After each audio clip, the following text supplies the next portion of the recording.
Oke, siap, kita mulai nomor 1. Syarat berpikir ada fakta yang terindra. Betul enggak? Kita buktikan. Untuk menunjukkan bahwa berpikir menurut orang filsafat itu bisa seluas-luasnya, sebebas-bebasnya, kita bantah. Bahwa berpikir itu dibatasi 4 syarat tadi. Kalau enggak percaya, saya ambil contoh yang paling mudah. Ini apa? Buruk. Sekarang silakan berpikir tentang buruk. Sekuat Anda berpikir, semaksimal Anda berpikir, seluas Anda berpikir. Berpikirlah sepuas-puasnya, seluas-luasnya, sedalam-dalamnya tentang buruk. Saya tunggu. Buruk kayak apa? Yang muncul itu pasti pemikiran Anda dibatasi oleh fakta yang pernah Anda indra. Enggak percaya? Orang di zaman Nabi, kalau suruh memikirkan buruk, kira-kira bentuknya kayak apa? Insya Allah bentuknya kayak ini. Jadi badannya kuda, kepalanya wanita, punya sayap. Kok munculnya kayak gitu? Kenapa? Buruk itu kan kendaraan yang bisa terbang, dan terbangnya cepat. Maka karena orang zaman Nabi itu yang disebut kendaraan yang larinya paling kenceng itu kuda, maka yang difikirkan buruk itu apa? Bentuknya mesti kuda. Tapi bisa terbang, dia melihat yang bisa terbang itu burung. Kenapa? Punya sayap. Berarti kudanya punya sayap. Karena tunggangannya enak, kepalanya wanita. Hubungannya apa saya nggak tahu. Ya pokoknya kayak itu gambaran orang Arab zaman dahulu. Coba kalau anak-anak kecil sekarang, kalau ngajar TPA, anak-anak coba gambarkan tentang buruk. Buruk itu kendaraan yang lajunya sangat cepat. Kira-kira gambarnya kayak apa? Nggak mungkin kayak kuda kan? Kenapa? Fakta yang terindra, yang namanya kendaraan yang super cepat itu adalah jet tempur. Maka kalau membayangkan buruk itu bukan kuda terbang, tapi apa? Jet tempur. Sekarang pertanyaannya, apakah buruk seperti itu? Kalau Anda memaksa berpikir tentang buruk, sebenarnya nggak mikir belas. Kok gelem-geleme kon mikir? Anda tidak bisa berpikir, walaupun Anda bebas berpikir. Tapi sebenarnya Anda tidak berpikir. Kenapa? Berpikir dibatasi oleh fakta yang terindra. Kalau Anda tidak pernah mengindra, maka Anda tidak pernah bisa memikirkan fakta itu. Enak kan? Ini hantaman pertama untuk kaum filsafat, para filosof. Syarat kedua, harus Anda indra. Masih hafal indra itu ada berapa? 1, penglihatan. 2, pendengaran. 3, penciuman. 4, pengecap. 5, peraba. Saya kalau ngajar TPA itu anak sekarang udah meleset. Melihat pakai apa? Mata. Mendengar pakai apa? Telinga. Mencium pakai apa? Mulut. Yang salah siapa saya nggak tahu. Terlalu banyak nonton sinetron anak-anak sekarang itu. Mencium pakai hidung anak-anak salah.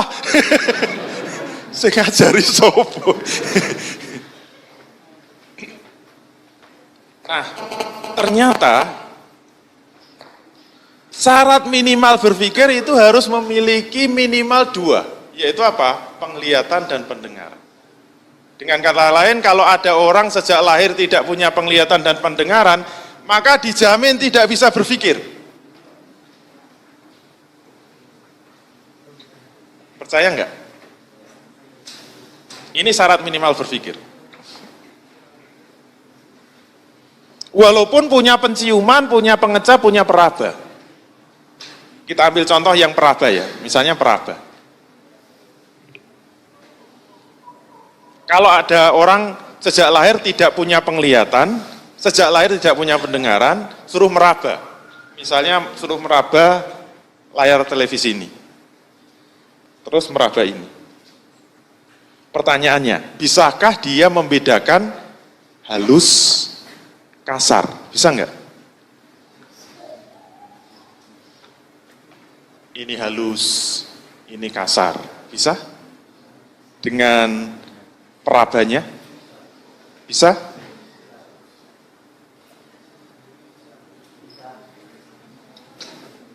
Kalau dia dikasih api, panas.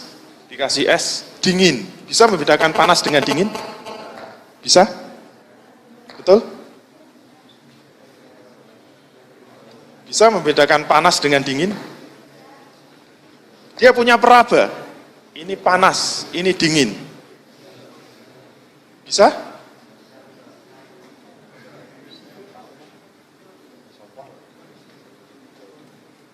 Jawabnya apa? Tidak bisa. Jawabnya apa? Tidak bisa. Jawabnya apa? Tidak bisa. Masa membedakan panas sama dingin nggak bisa? Kenapa? Dari mana dia tahu istilah panas? Sejak lahir nggak punya pendengaran kok. Dari mana dia tahu istilah dingin? Ayo, kata dingin itu nggak pernah masuk ke memorinya. Dari mana dia tahu kata halus? Kata halus nggak pernah masuk ke otaknya. Dari mana dia tahu kata kasar?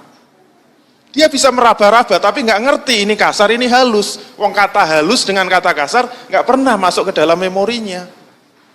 Kalau dia tidak punya maklumat, nggak punya memori, nggak punya daftar kata-kata dalam otaknya, bagaimana dia bisa berpikir? Tidak bisa. Demikian juga kalau dia cacatnya separuh, maka kemampuan berpikirnya juga separuh. Misalnya dia tidak punya penglihatan sejak lahir, tapi punya pendengaran. Pernah nonton film The Mask? Apa? Topeng. Tapi banyak versinya. Versi yang romantis.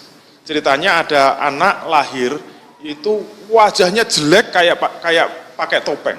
Semua orang yang lihat mesti takut. Apalagi perempuan, nggak cuma takut, jijik, lari terbirit-birit. Tapi singkat cerita, anak ini lama-lama menjadi besar, jadi pemuda. Dan akhirnya apa? Dia pengen punya pacar juga gitu loh. Coba bayangkan.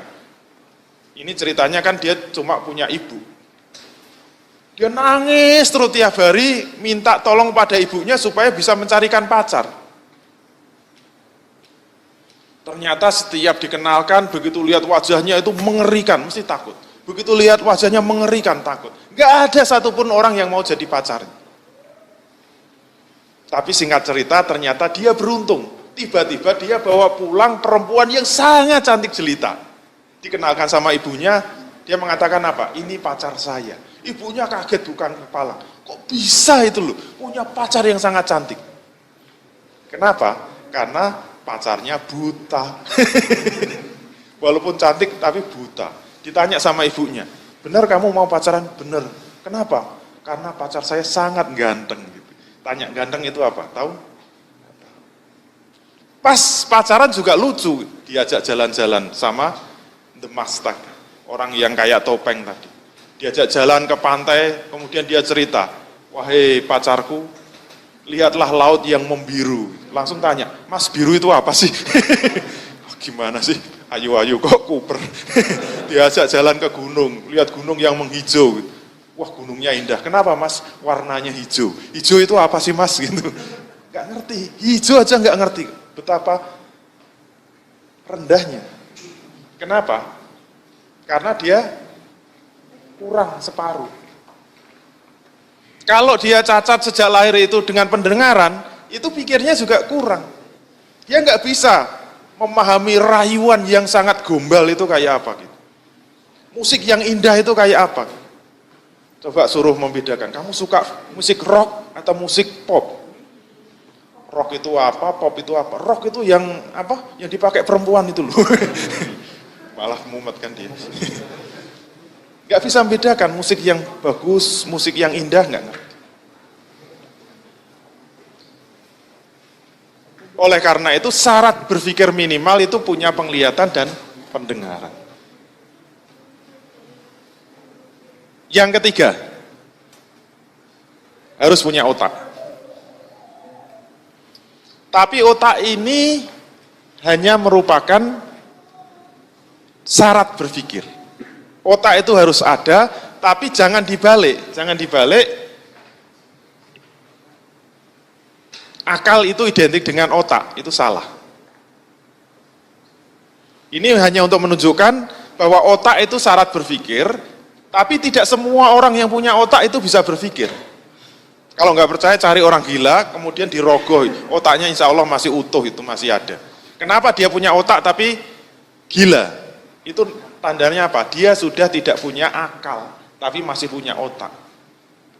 Berarti otak tidak sama dengan akal. Tapi untuk berpikir, itu membutuhkan otak. Syarat keempat, ini yang paling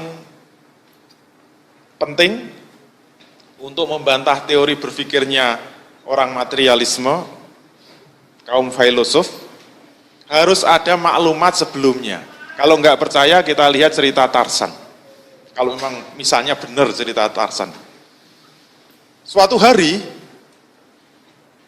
ada bangsawan Inggris yang jalan-jalan ke hutan, di sebuah pulau terpencil.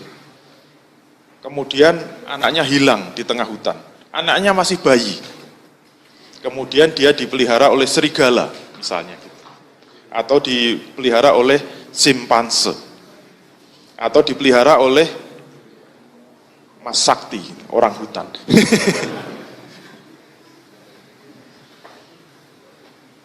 Sampai dia umur 20 tahun dipelihara oleh orang hutan. Pertanyaannya, bisakah dia berpikir?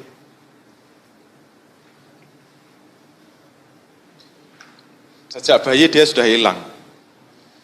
Dia menjadi orang yang dewasa, misalnya umurnya 20 tahun, berarti apa? Inderanya normal, otaknya normal, perabaannya normal, penciumannya normal, matanya normal, pendengarnya normal. Misalnya dia suruh berpikir.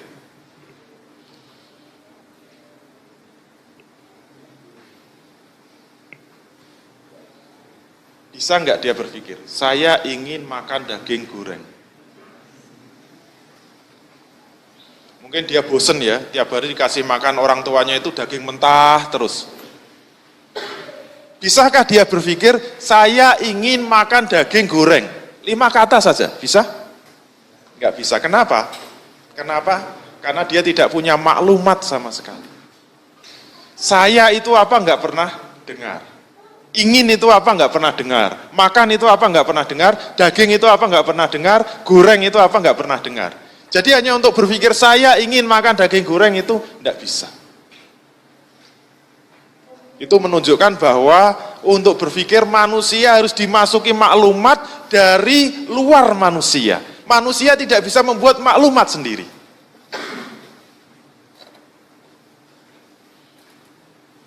Orang materialisme mengatakan bahwa maklumat itu kan diperoleh dari apa? Pengamatan indera yang berulang-ulang. Berarti berpikir syaratnya cuma 3. Ada fakta, ada indera, ada otak. Pokoknya kalau orang itu mengamati benda berulang-ulang, nanti lama-lama kan dia punya ide untuk memberi nama benda itu. Saya ingin memberi nama benda itu misalnya karbon misalnya. Yang baru itu apa? Karbon. Misalnya saja. Bisa? Dia ketemu benda baru, kemudian dikasih nama mobil, dikasih nama kayu, dikasih nama batu. Dulu ini nggak ada namanya, dia ketemu batu, dia mati berulang-ulang terus. Menurut teori materialisme, berpikir cuma 3 syaratnya kan? Ada fakta yang terindra yaitu batu, kemudian ada indera yaitu mata, kemudian direfleksikan ke otak, kemudian otaknya punya ide, saya ingin memberikan nama benda ini batu. Bisa?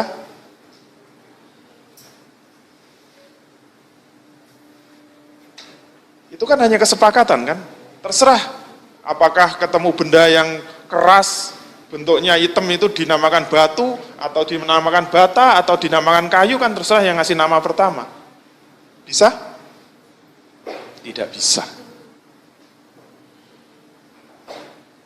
Kalau nggak percaya, nanti bisa dipraktekkan. Kalau punya anak kecil, sejak bayi tolong jangan diajak ngomong. Tunggu sampai 20 tahun. Jangan dikasih maklumat sama sekali. Kira-kira bisa mikir enggak? Enggak bisa. Walaupun tumbuh normal, fisiknya normal, inderanya normal, dia enggak pernah bisa berpikir. Maka teori evolusi itu salah dari sini. Kalau Anda pernah belajar biologi, diajari sama guru biologi, evolusi itu kan proses perjalanan makhluk hidup mulai dari sel 1, berkembang dari laut, kemudian ke darat, kemudian menjadi cikal bakalnya itu apa? Primata kan. Primata itu apa? Hewan yang matanya menghadap ke depan. Jadi kalau Anda mengatakan teori Darwin itu manusia berasal dari kera, itu Darwin sendiri nggak pernah ngomong seperti itu. Yang benar manusia dari primata. Primata nanti ada yang berkembang jadi kera, ada yang jadi apa? Mungkin jadi orang hutan, ada yang jadi manusia. Dulu manusia itu masih melengkung.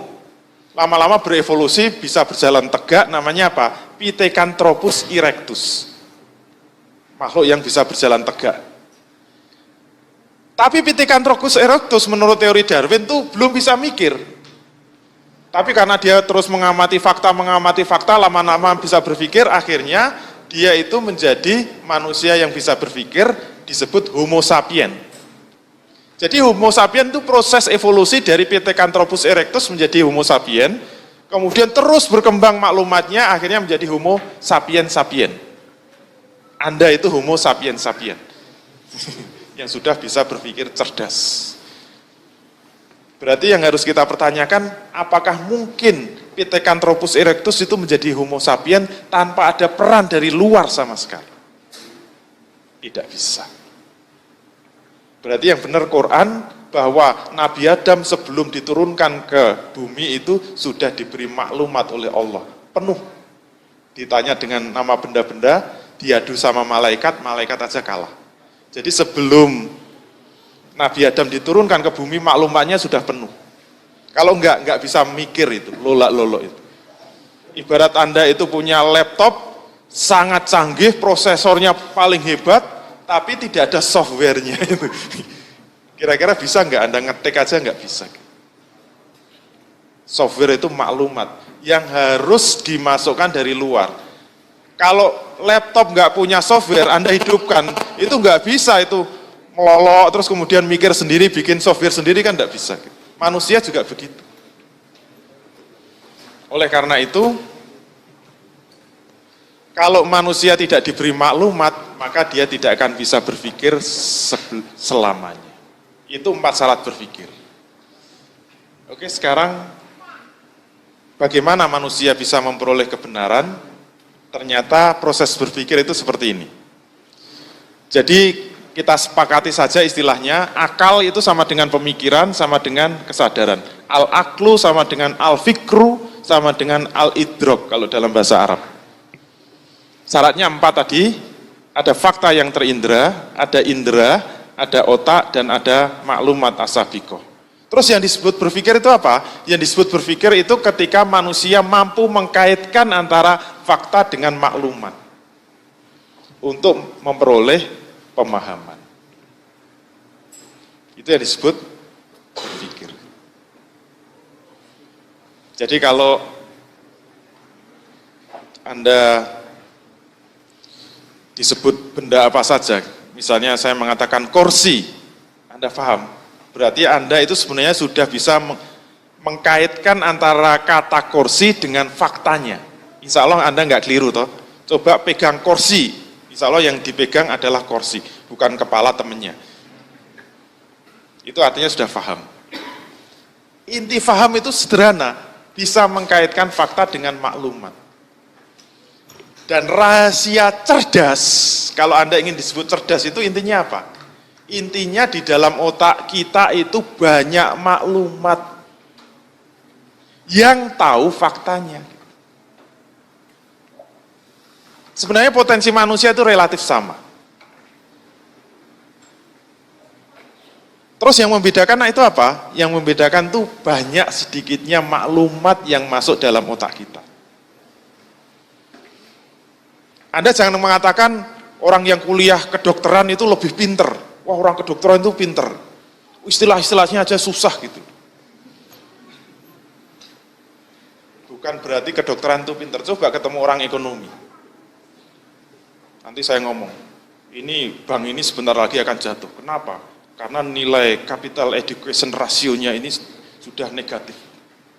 Capital education ratio itu apa, Mas? Sampean kedokteran kok goblok banget sih. Sombong, ekonomi.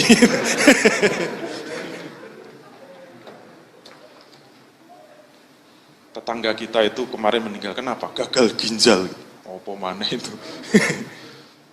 Kalau gagal itu gagal cinta gitu loh, kok masa gagal ginjal itu? Itu yang ngerti orang kedokteran. Bukan orang kedokteran lebih pinter. Itu hanya masalah maklumat.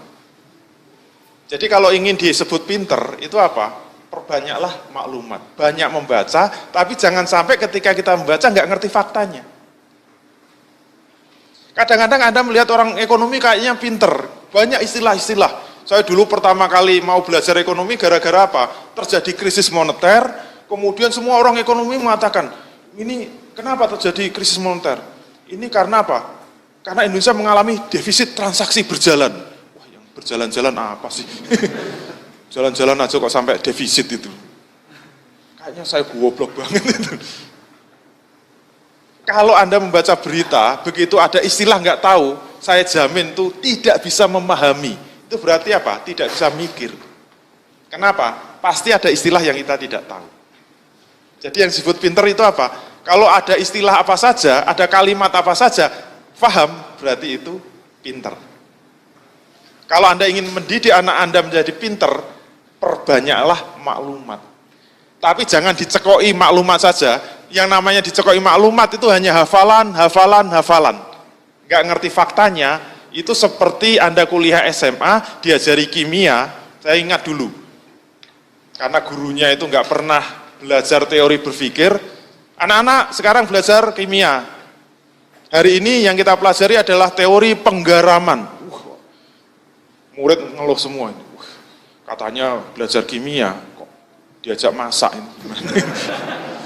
Masa disuruh masak di dapur gitu. Kenapa? Belajar penggaraman.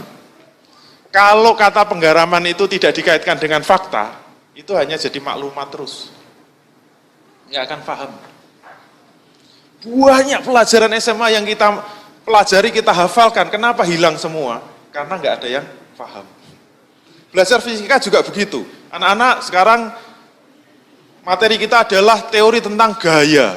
Katanya fisika malah suruh jadi foto model. Suruh gaya itu. Dari dulu sudah gaya. Maka kalau Anda ingin sukses mengajar, itu cirinya apa? Anda harus bisa menanamkan maklumat plus fakta atau fakta plus maklumat. Saya ingat guru fisika saya dulu paling kreatif. Kenapa? Tidak pernah ngajar di kelas. Kalau ngajar fisika, langsung digiring ke lab. Dia tidak akan ngajari teori, tapi dia akan praktek dulu. Sehingga dulu prakteknya sederhana saja. Dia menggantungkan 2 buah bola, digantung dengan benang. Kemudian dia tanya sama muridnya, anak-anak, kalau saya tiup di antara 2 bola yang menggantung ini kenceng di tengahnya, reaksi bola apa? Menjauh, tetap apa nempel? Anak-anak jawab gimana? Kalau saya tiup kenceng di tengahnya, bolanya menjauh, tetap apa nempel? Yang benar apa? Nempel. Tapi anak-anak jawab menjauh gitu. Coba kita praktekkan. Ditiup kenceng ternyata malah nempel. Kok bisa begitu? Dia langsung mengatakan inilah yang disebut teori Bernoulli. Teori Bernoulli itu benda itu akan bergerak dari tekanan yang rendah menuju kepada tekanan yang tinggi. Kebalik apa enggak? Sudah mulai konslet dari tekanan tinggi ke tekanan rendah. Saya coba ngecek ilmu fisikanya masih. Yang lebih hebat lagi, guru saya mengatakan dari teori neurobola ini, inilah yang bisa mendasari kenapa orang bisa membuat pesawat yang begitu hebat. Kenapa pesawat itu dari besi yang sangat berat, kok bisa terbang ke angkasa itu hanya karena hukum Bernoulli. Wah itu siswa-siswa kan semangat gitu loh. Hanya dari hukum begitu, saya itu nempel sampai sekarang gitu, walaupun saya bukan mahasiswa fisika. Teori, nanti kalau dibuat rumus kan gampang ya, P1 itu lebih gede apa P2. Pokoknya intinya apa? Tekanan tinggi menuju tekanan rendah. Makanya kalau kita itu lagi naik bis, jendela kita buka, korden yang ada di bis itu kira-kira kena angin tuh masuk apa malah keluar? Malah keluar kan. Kenapa? Tekanan di luar itu rendah. Kenapa? Anginnya kenceng, tekanannya kan rendah. Di dalam bis lebih tinggi, mesti korden akan lari keluar. Anda membuang apa saja tinggal lempar ke atas, langsung kesedot keluar. Dan kalau Anda itu punya mobil, kok mobilnya kecil, nanti salipan dengan truk yang besar atau bis yang besar kecepatan tinggi, itu mesti gerakan mobil itu malah mendekat kepada bis yang nyalip Anda. Kesedot itu. Kenapa? Tekanannya sangat rendah. Dan kalau bentuk mobil itu salah, bentuknya atas itu miring gitu, yang bawah rendah, itu adalah konstruksi apa? Sayap pesawat.